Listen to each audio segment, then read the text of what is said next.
सभी को Ram Ram. M4 classes में सभी बच्चों का स्वागत है। आज जो है एपी के कुछ क्वेश्चन को सॉल्यूशन करेंगे। आप लोग देखिए, क्वेश्चन आएगा आप तुम लोग उम्मीद के दरवाजों पर दस्तक देते रहना आप लोग का। दुनिया जहां किस्मत के सहारे आगे बढ़ रही रेडी है, से तुम मेहनत का हाथ पकड़कर आगे बढ़ना। एपी का देखना एक दिन तुम्हारी जिद के आगे उस मंजिल को छठवां ही पद। झुकना ही होगा। एपी का 6वां पद 13 और एपी का 6वां पद 13 और 10वां पद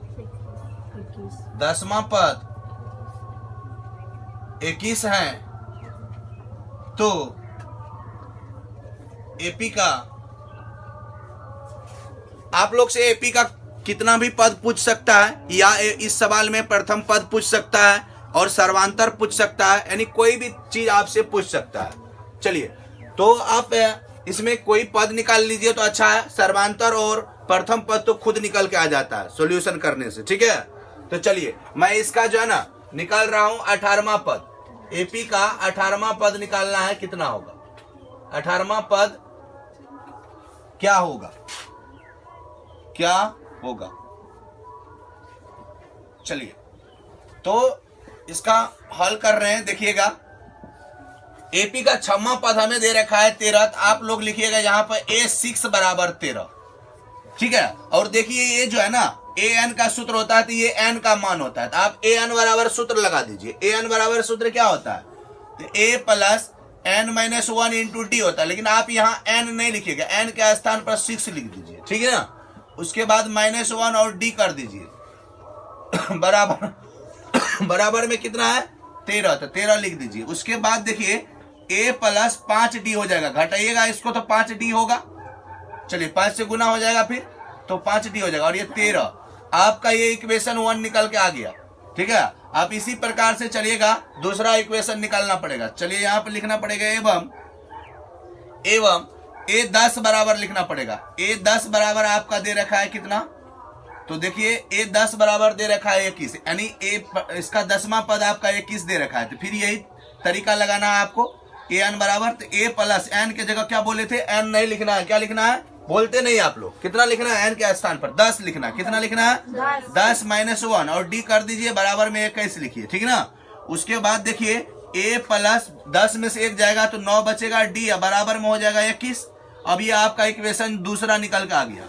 आप बताए थे ऐसे इक्वेशन में, जब लीनियर इक्वेशन 2 चर वाले रेखिक समीकरण पढ़ाए थे आप लोग को, 2 चर वाले रेखिक समीकरण युग्म पढ़ाए थे आप लोगों को, तो आप लोगों को मैंने 3 विधि बताए थे। 3 विधियां बताया था ना, प्रतिस्थापन विधि, लुप्तीकरण विधि, वर्ज गुणन विधि, और भी होता है अनुपात निर्णय विधि, तुलनात्मक विधि।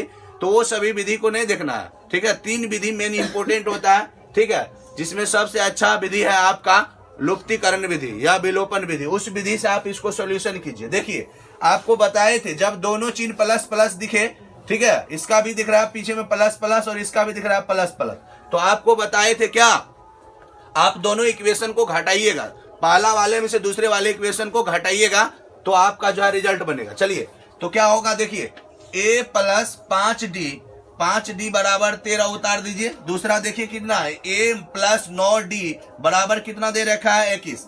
आपको क्या करना है, इसको माइनस करना है। दूसरे वाले समीकरण को माइनस कर दीजिए। इसका चिन्ह प्लस है माइनस होगा, इसका प्लस है माइनस होगा, इसका प्लस है माइनस होगा।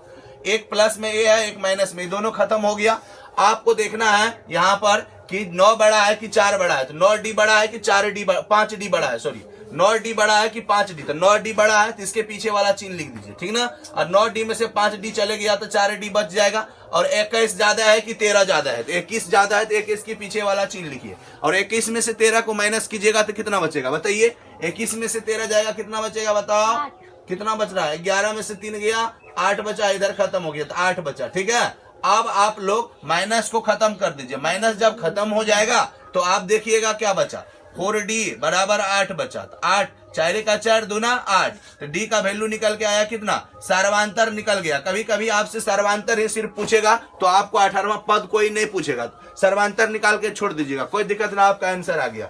लेकिन अब आपसे पूछा क्या है 18वां पद, तो इसके लिए आपको प्रथम पद भी पता होना जरूरी है। तो प्रथम पद निकालिएगा कैसे, तो देखिए दूसरा समीकरण में आप d का मान रखिए, तो यहाँ लिखना पड़ेगा अब डी का मान, अब डी का मान समीकरण 2 में रखने पर, समीकरण 2 में आपको इसका मान रखना होगा, डी का मान रखना होगा समीकरण 2 में अब डी का मान समीकरण 2 में रखने पर चलिए आप इसको रखिए। तो पहले तो समीकरण 2 को लिख लीजिए, तो a प्लस 9d बराबर आपका हो जाएगा 21। अब यहाँ पर देखिए प्रथम पद आपका पता नहीं है, उसे निकालना पड़ेगा, तो खुद निकलेगा। देखिए 9 डी के स्थान पर 2 भरिए तो बराबर में 21 आ रहा है ना। उसके बाद देखिए a प्लस 9 दूना कितना हुआ 18 बराबर हो गया 21। अब यहां से लिखिए, चलिए तो देखिए a बराबर कितना हो जाए, a बराबर हो जाएगा 21, ये प्लस में 18 उधर जाके माइनस में हो जाएगा, ठीक ना। अब बताइए प्रथम पद आपका कितना निकल के आया, 3 निकल के आया। तो अब आपसे पूछा क्या है, 18वां पद ने पूछा है, इसलिए 18वां पद बराबर आपको क्या बोले थे, सूत्र में लिखिए a प्लस इसका देखिए फार्मूला अगर पूरा लिखिएगा तो गड़बड़, एक यहाँ पर एक स्थान पर वैल्यू डाल दीजिए डायरेक्ट, तो यहाँ लिखिएगा तो लिख लीजिए कोई बात नहीं, a plus n minus 1 into D होता है, तो a को यहाँ पर भरी दीजिए ना तो अच्छा रहे, का वैल्यू निकल चुका है 3, ठीक है। उसके बाद n की जगह 18 लीजिए, अब माइनस 1 कीजिए, और डी के स्थान पर वैल्यू निकाल के रखे हैं 2, आप 2 लिख लीजिए यहाँ पर, ठीक है। तो a 18वां पद यानी आपका आ जाएगा कितना ना, 18 में से 1 गया 17 बचेगा गुना 2, तो a 18 बराबर आपका निकल के आया कितना, देखिए 3 प्लस 18 17 दूना 34, 3 कितना होता है 37, तो a 18वां पद आपका आया 37, तो आपका आंसर हो गया, ठीक है 37 हो जाएगा 18वां पद। तो आप लोगों को ये वीडियो कैसा लगा होगा, आप लोग लाइक शेयर और कमेंट सब्सक्राइब जरूर कीजिएगा, और आप लोगों को अच्छा लगे तो इस तरह के वीडियो बार बार मैं लेकर के आते रहूंगा। थैंक्स।